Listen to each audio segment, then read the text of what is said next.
Boa noite, gente. Boa noite a todos. O assunto que eu vou falar hoje, ele está contido no capítulo 5 e no capítulo 6 do Evangelho segundo o Espiritismo, tá? Bem-aventurados os aflitos, no capítulo 5, e o Consolador Prometido, no capítulo 6, tá bom? Então, quem quiser depois se aprofundar um pouco mais, é só dar uma lida nesses dois capítulos aí, legal?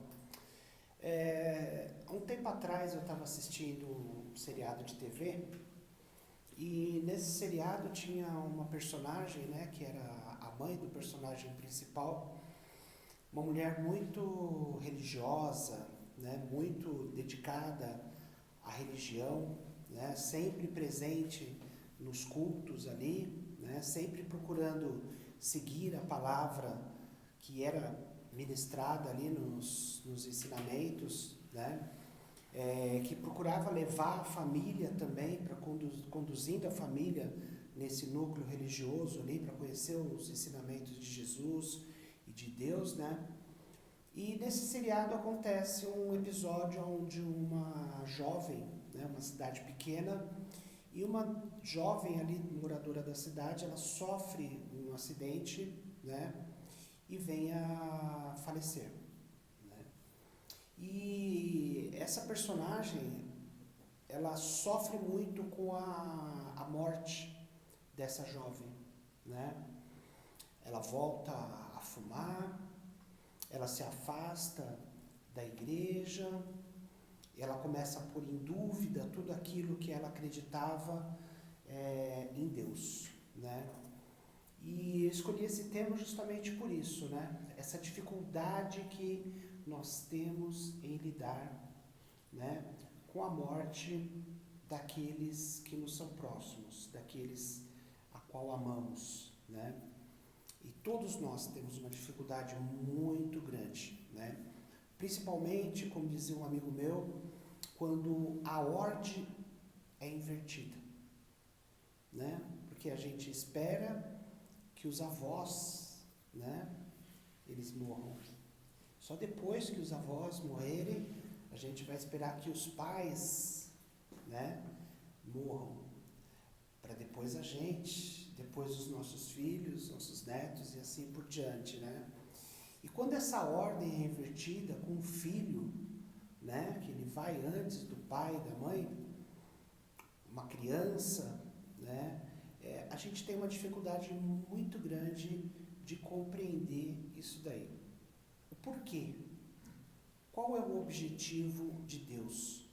Porque Deus permitiu que uma criança, que um jovem ali na flor da idade, com tanta coisa pela vida, com tanta coisa para viver, como que Deus permite que isso possa acontecer?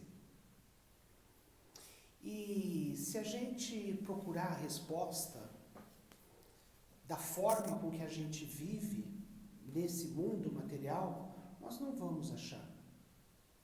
E a gente tem que, como dizia um dirigente espírita muito bom, ele fala que muitas coisas que a gente não entende, nós temos que olhar com os olhos espirituais. Nós temos que procurar nos colocar numa visão espírita, não espírita, mas espiritual, né? Para que a gente possa começar a entender um pouco mais isso daí, né? Nós espíritas acreditamos, né, segundo os ensinamentos de Kardec, dado pelos espíritos, que nós não morremos, nós desencarnamos, né? O nosso corpo, em algum momento ali, ele não tem mais, né, a força para continuar vivendo, mas a nossa alma, o nosso espírito, ele ainda continua vivo. E a gente tem uma dificuldade muito grande de entender que esse não é o nosso mundo. Nós estamos aqui por um curto período. A vocês vão falar assim, nossa, mas eu conheço alguém que já viveu 100 anos. Mas o que é 100 anos perto de 1000 anos? O que é 100 anos perto de 10.000 anos? E quantos anos nós temos como espíritos? Com certeza, esses 100 anos que a gente possa viver aqui na Terra é uma pequena fração. Então a gente está aqui por um curto período. Alguns um pouco mais longo, outros mais curtos ainda, né? Então qual é a verdadeira vida? Então quando uma criança ela nos abandona, ela nos deixa, ela não está deixando por qualquer razão. Houve um motivo. Muitas vezes a gente vai ficar conjecturando, principalmente nós espíritas gostamos muito, né? Ah, mas é por causa da ação e reação. É porque o pai fez alguma coisa no passado, em vidas passadas, porque a criança fez. E a gente, né, elabora milhares de teses para saber por que aquilo aconteceu. E na verdade não importa. O que importa é que naquele momento Deus achou melhor que aquela criança, que aquele jovem, né, que aquele filho voltasse para a pátria espiritual. E a gente tem que entender que muitas vezes, quando um espírito retorna para a pátria espiritual, ele retorna, né, ou porque a tarefa dele aqui na Terra acabou, né? Ou porque ele não vai ter condições de fazer o que ele tinha que fazer. E Deus, para preservar, porque Deus é bondoso demais, o que ele faz? Ele chama, né, aquele espírito de volta. Porque nós vamos ter várias oportunidades, né? Deus nos dá esta chance de reencarnarmos não só uma vez ou 2 vezes, quantas vezes for necessário, né? É lógico, muitas vezes sim, os pais precisam aprender alguma coisa, né? E muitas vezes o espírito ali se coloca naquela missão, né, de vir, já sabendo que ele vai perder a sua vida brevemente, né? Mas a grande questão de tudo isso é onde está a nossa fé. Em acreditar que Deus sempre escolhe as melhores ações. Muitas vezes a gente questiona Deus, né? Por que você fez isso? Por que você fez aquilo? Como se Deus tivesse que dar satisfação para nós. E nós temos que ter fé quando essas coisas acontecem. Não estou dizendo que é fácil a gente aceitar isso daí. Mas a gente tem que ter fé em Deus. Que Deus fez aquilo por algum motivo, por alguma razão. E aí nós vamos conseguir seguir um pouco melhor nesse caminho. A gente costuma dizer, né, um velho ditado por aí, que diz que a única certeza da vida é a morte, né? Que um dia nós iremos desencarnar. Mas nós temos ainda uma dificuldade muito grande de aceitar isso daí. A gente tem uma dificuldade muito grande de conversar sobre isso daí, né?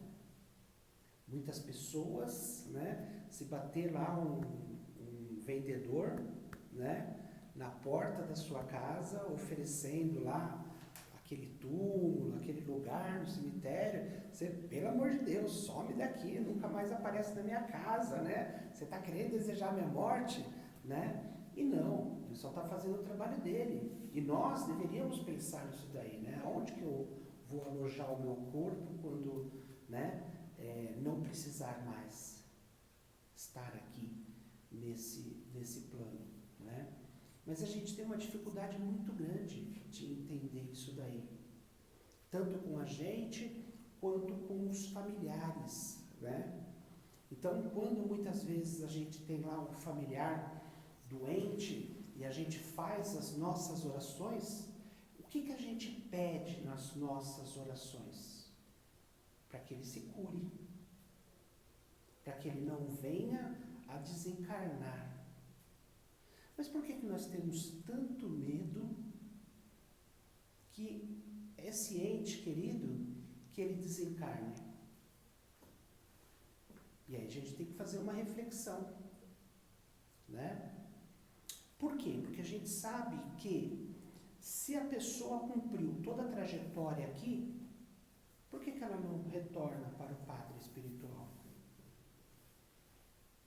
Por que a gente quer que a pessoa continue? No Evangelho segundo o Espiritismo, ele dá um exemplo que alguém que está lá preso, que cumpriu a sua pena, mas a gente quer que ele continue preso ainda. Mas ele já cumpriu a pena dele. Então ele deve ser libertado. A mesma coisa para nós. Quando nós viemos aqui, nós viemos com um propósito. A gente esquece, né?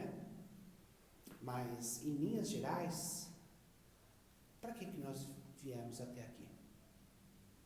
Para praticar o bem, para auxiliar o próximo. Se a gente estiver fazendo isso, com certeza a gente está no caminho correto, fazendo aquilo que nós nos comprometemos a fazer. E aí, se chegar o momento da nossa partida, significa que nós cumprimos a nossa tarefa aqui. Não temos mais por que ficar aqui. Então a gente tem que aceitar a decisão de Deus, quando também algum dos nossos familiares, alguém que a gente ama muito, retorna para a pátria espiritual. Não é fácil, né? Eu falo que o Espiritismo talvez seja a religião, né, que nos faça melhor entender e passar por essa situação. Quando a gente sabe que aquela pessoa, né, aquele familiar, né, ele não está morto, que ele continua seguindo vivo, que ele continua tendo as suas experiências, só que agora em outro plano, e que, se Deus permitir, futuramente a gente volte a se encontrar, isso torna mais fácil, isso torna menos doloroso.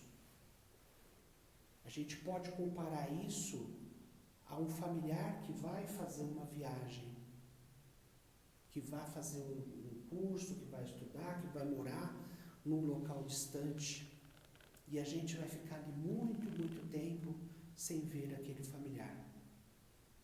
Mas a gente sabe que um dia a gente vai estar juntos novamente. E Deus é misericordioso. Deus permite isso. Muitas vezes nos nossos sonhos, Deus permite isso, né? Muitas vezes a gente não percebe, mas esses entes queridos estão ao nosso lado também ali, nos apoiando, nos fortalecendo, né? Nos orientando ao caminho, né? E quando a gente desencarna, na maioria das vezes eles estão lá, nos esperando, de braços abertos, com muita saudade, com muito carinho. Então, se a gente não entender essa vida espiritual, a gente vai ter muita dificuldade para aceitar isso daí. Como essa personagem que eu citei no começo, que durante muitos episódios ali da série foi essa luta constante. E a gente percebe isso nas pessoas. A gente percebe essa dor, essa angústia, esse sofrimento quando algum familiar nosso morre e a gente vê ali muitas vezes a mãe, o filho, né, o irmão ou o amigo, né, com aquela dor tremenda, né, e muitos passam por problemas muito sérios depois, depressão, né, ansiedade, né, hoje em dia é muito comum isso daí, né, por quê? Porque essas pessoas não conseguiram lidar com essa separação, que não é fácil, né? Mas o Espiritismo, ele nos dá as ferramentas para que a gente possa amenizar essa dor. Porque eu acredito que essa dor, ela só é amenizada com o entendimento. Então, quando a gente começa aqui a estudar o capítulo 5, quando a gente começa a estudar o capítulo 6, a gente começa a entender um pouco mais isso daí.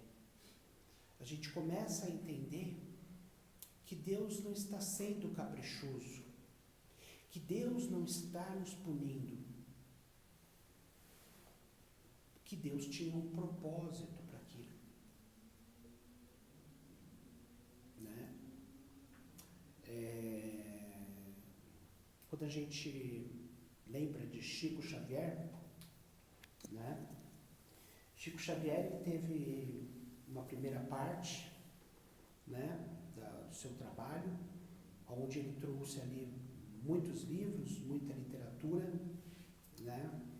Mas depois começou uma outra parte do trabalho de Chico, onde o trabalho dele era um trabalho consolador, onde ele recebia ali os espíritos, né? Normalmente jovens, né, que tinham morrido, e ali Chico trazia cartas para os seus familiares, para as mães, para os pais, para os avós, né? E muitos se tornaram espíritas por conta deste trabalho de Chico. Então imagina você receber uma carta do seu filho que já morreu, da sua mãe que já morreu, da sua avó, falando que está bem, que não está em sofrimento, que já não sente mais dores. É um grande alívio. Então, se a gente não enxergar com olhos de espíritos, a gente não consegue entender isso. E a gente tem que acreditar na justiça de Deus. A gente tem que acreditar na misericórdia de Deus, nosso Pai. Porque Deus é todo misericordioso. Deus não desampara ninguém. E o que nós podemos fazer por estes que já se foram? Orar. Orar por eles. Deixar que eles sigam o seu caminho. Porque muitas vezes a nossa dor, a nossa angústia, o nosso sofrimento atrapalha o progresso deles ali. Porque muitas vezes eles ficam presos ainda a nós. E nós precisamos deixar que eles se libertem. Nós precisamos deixar que eles sigam o seu caminho, para que nós também possamos aqui seguir o nosso caminho. Veja bem, eu não estou dizendo que esse momento é um momento fácil. É muito doloroso. Muito.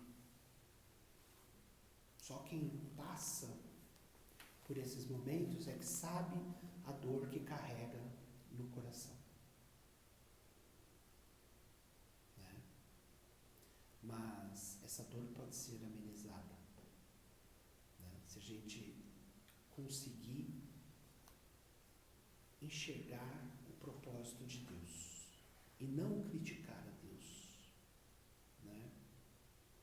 Não desafiar a Deus. Muitas vezes, quando a gente está fazendo a nossa oração dominical, a gente coloca lá uma frase, né? Onde a gente pede que seja feita a vossa vontade. E qual é a vontade que seja feita? É a vontade de Deus. Então, quando Deus decide, nós temos também que aceitar. Né? Aceitar aquilo que Deus nos propôs. Tá? E orar. Orar para que esse espírito que voltou para a pátria espiritual, que ele possa seguir o caminho, né? A gente sente falta, né? Como a gente fala, né? É uma vida inteira que ficou, né? Mas isso é o mais nós que sofremos com isso do que o próprio espírito. Porque o espírito ele tem uma jornada para seguir. E às vezes essa evolução não vai ser aqui, vai ser lá no plano espiritual. Né? Então eu queria deixar essa reflexão, né? Para que a gente possa, né, entender melhor, né? A gente, como eu disse, é a única certeza da vida, né? Que a gente passa. Muitos de nós já passamos por isso e com certeza iremos passar ainda outras vezes, né? Mas que a gente lembre sempre disso, né? Que Deus não está nos punindo, que Deus não está nos castigando, né? Mas que esse espírito ele tem uma tarefa para com Deus e ele está ali do lado de Deus para executar essa tarefa, né? E que Deus sempre coloca bons espíritos ao lado para cuidar dos nossos irmãos, né? Então que a gente sempre lembre disso. Eu queria agradecer, né, pela oportunidade que me foi dada para poder falar sobre esse assunto. E caso alguém tenha alguma pergunta, alguma dúvida, alguma colaboração, estamos aí à disposição. Obrigado. Nós é que agradecemos. Eu acho que o Espiritismo, ele não tira a dor, né? Ele tira o desespero, né? Porque a dor é imensa de você perder. Eu sempre brinco, quando eu tenho duas filhas que moram no exterior. E toda vez que a gente vai, eu já estou com o nó na garganta só de falar isso. Toda vez que a gente vai levá-las para o aeroporto, a gente volta chorando. Quer dizer, imagina quando você vai se despedir de um filho que vai para uma outra dimensão espiritual, né? É uma coisa muito difícil mesmo, né? Não é fácil. E mais difícil se acharmos que estamos levando ele para o cemitério. Ah, sim. Porque aí a visão acaba sendo mais curta de achar que nós perdemos ele. Esse fim do vínculo, né? Eu acho que puxa, você acabou aqui, mas como assim? Não tem mais nada, né? Então isso não era aceitável, né? Eu já, mesmo antes de ser espírita, eu já tinha essa concepção, né? Perdi um dos meus avós ainda com criancinha, né? E para mim ele não tinha morrido, ele só não estava junto, né? Mas para mim ele não tinha, né, morrido, né? E depois com o Espiritismo a gente vem a entender melhor isso daí, né? E eu acho que isso é que nem você falou, né? Não tira a nossa dor, mas tira aquele desespero, né? Então, a gente vê, né, nos casos, meus irmãos, minha cunhada, a morte ali dos meus pais, sogra, né? E como que alguns deles se portaram nessa situação, né? E como foi ali o depois, né? Os dias depois, né? É um sofrimento muito grande, uma dor muito grande, né? Então, se não tem o Espiritismo para nos consolar, né? A dor é muito grande mesmo. Eu acho que esse medo que o ser humano tem da morte, na verdade, todos os animais têm receio. Nós mesmo, com a nossa razão, mesmo sendo espíritas, mesmo sabendo do mundo espiritual, ninguém quer morrer. Eu acho que isso é uma coisa inerente a nós, porque senão a gente não ia dar muita bola. Morreu, tchau, tudo bem, a vida continua. Não seria assim uma banalidade tão grande que não é bom para o resgate. Então, talvez, como você falou, a gente sendo espírita, a gente não se desespera. Né? A gente fica chateado, triste, emocionalmente, até pode dar um baque em uma ou outra pessoa, mas a gente sabe que eles continuam. Há poucos anos, eu perdi meu pai e minha mãe, assim, num intervalo relativamente curto de 2 anos, né? E o que eu percebo é que a gente fica triste, a gente vai lá, faz todo o esforço para a pessoa ser tratada pelo melhor médico, né? Paga tudo que tem que pagar e está dentro dos seus limites para ver se, né, aquele idoso que está já arrebentado, se ele ainda sara, né? Uma pessoa com 96 anos, não adianta você ficar querendo que ele viva mais quanto? Mais 1 mês, 2 meses? Né? A gente sente, mas como espírita, acho que esse momento passa. E a gente sabe que eles estão aí, né? Principalmente se você tem uma certa percepção da presença deles de vez em quando, um sonho, alguma coisa assim. Né? Mas eu imagino que para grande parte da humanidade que nasce sem cresce em civilização, em lugares onde o kardecismo, a vida espiritual não é pregada por ninguém, a não ser por algumas religiões que têm aquele molde da espiritualidade bem quadradão, né? Que é uma coisa assim muito simples, né? E que não dá alento para ninguém, né? Alguém que vai morrer, vai ficar lá dormindo por um dia, ressuscitar um dia, é um desalento, né? Então, eu acho que, como você falou, os nossos medos, eles diminuem, né? Mas não deixa de ter um certo receio, né? Ninguém quer morrer. E ninguém quer ficar ferido, né? Ninguém quer ficar, vamos dizer assim, estragado, né? Nos livros, já não sei qual, tem um título que fala Desencarnes Difíceis, eu não lembro qual livro. E tem uma história do espírita que tinha um temor da morte, mas tinha um medo da morte. E a mulher dele é um pouco mais evoluída do que ele, participava do meu centro espírita, e ela desencarnou primeiro. E ela sabia que ele tinha medo da morte, aí ela veio um dia na mesa mediúnica e falou para mim, o nome dele, está na hora de você partir, você já está fazendo a hora extra. Ela brincava com ele tanto. Mas eu não quero ninguém. Aí apareceu uma segunda vez, olha, eu estou aqui na segunda vez te avisando, você tem que ir e tal. Já está na hora, o seu corpo já não é para estar, né? Você já é para estar aqui em cima já. Ah, não, eu não quero ir. Porque se você vai vir de novo, não vai ter terceiro aviso. Nossa, aí deu um desespero, né? Não vai dar. E ela fazia isso só para deixar ele mais.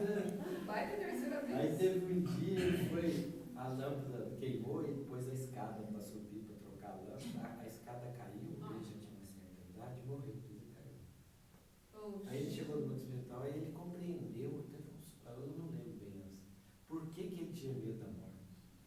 Mas eu não sei explicar, que eu não lembro de coisa, sabe? Tinha um motivo. Tinha uma Tinha um história. motivo. Mas eu acho que é como o William falou, assim, na verdade, a gente precisa ter esse instinto de sobrevivência, né? Uma espécie de válvula de segurança. Válvula de segurança. Porque assim, imagina se a gente tivesse assim, Vontade de morrer. Vontade. Você não aproveita, né? Você sabe que a Terra é um planeta de sofrimentos, de expiação, de prova. Se a gente tivesse assim, né? Eu não quero ficar aqui, eu quero logo, né? Bom, na verdade, para qualquer um que desencarnar, né, em geral, né, a nossa Terra já é uma região umbralina. Né? Então, o problema é se ele mudar de casa, vai ser mais ou menos a mesma coisa. Né? A gente espera que ele cresça, evolua, vá para uma colônia que recupere o indivíduo. Mas, basicamente, vai ser uma coisa muito similar. Né? Nós não vamos ver... Jesus não vai estar esperando você na porta, nem o anjinho vai estar. Você vai ser recebido por aqueles seus, aqueles amigos e tal. Né? Eu vou ficar feliz ainda, né? E eles vão ficar muito felizes que você voltou. Agora, naturalmente, uma pessoa que teve uma vida insólita, né? Porque a gente sabe que tem muita gente que vive no nosso mundo, vamos dizer assim, de um jeito muito maléfico, ruim, né? E principalmente não ter amigos, né? Como é que vai ser recebido? Pois é. E ele vai ser recebido pelos amigos, né? Você é do PCC? Eu sou, então vem aqui. Todo mundo, a justiça de Deus, ela é clara, né? Se a gente tiver um bom comportamento aqui, né? A gente vai ser recebido de uma forma. Se a gente tiver um comportamento ruim, né? A gente vai ser recebido de uma outra forma, né? Mas não quer dizer que esses espíritos não possam, no futuro, né, vir a progredir, né? O Espiritismo nos ensina a lei do progresso, né? Então, todo espírito, por pior que seja, ele vai ter oportunidades, né? Pode demorar, né? Alguns já tiveram, né? E não fizeram um bom uso dessas oportunidades, mas vão ter outras, né? O único problema é que vai ficando no fim da fila, né? Então vai sempre lá para trás, vai começar tudo de novo, né? Mas Deus, como eu falei, Ele é muito misericordioso. Talvez no outro mundo, né? Mas Deus vai dar oportunidade, né? E cabe a nós, né? Melhorar, né? Para a gente poder também, né? Ver o que nos espera lá na frente, né? É isso aí. Vocês gostariam de falar alguma coisa, Elisa?